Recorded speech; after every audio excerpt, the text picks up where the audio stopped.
An alcoholic father who didn't begin drinking until well into his 40s led a secret life unknown to me but apparently known to others outside her family.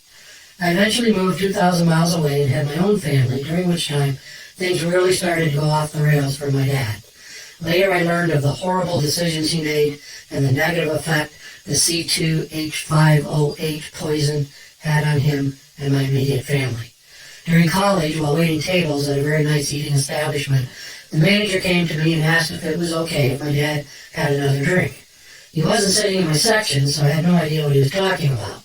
As it turns out, Dad was dining alone in his $1,200 Italian suit and was having his 6th martini at lunch. Part of his secret was out, and an even bigger secret he tried to take to his grave. A million-miler, Dad traveled a lot during my tween and teen years.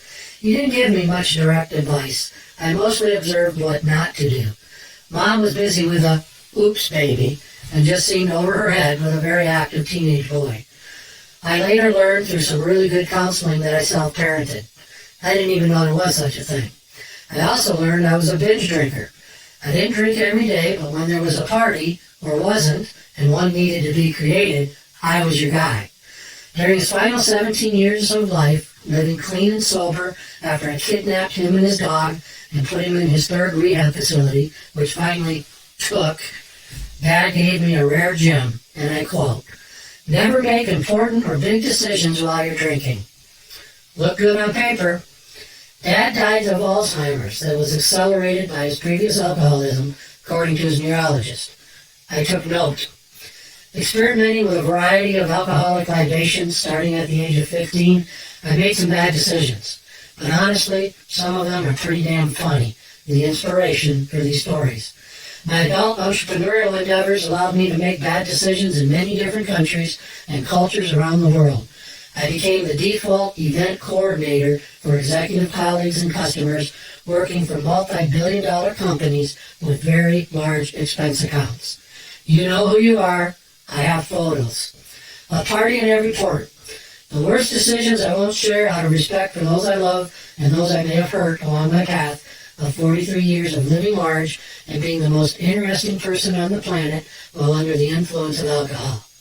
I still think I'm all that while sober, but that's another collection of short stories. One night, while spending some time in a hometown bar near a very rural, small town near a ranch I own, a friend came up to me and said, "You know, everybody here thinks you're full of shit." "Huh?" I said. "Yeah, every time we talk about somewhere in the world, you always have a story to tell. You couldn't possibly have had all those experiences. You're just full of shit." I said, "Really?" I was actually naively shocked. I guess I should write a book and find a new place to hang out. I bought her another drink, not that she needed one.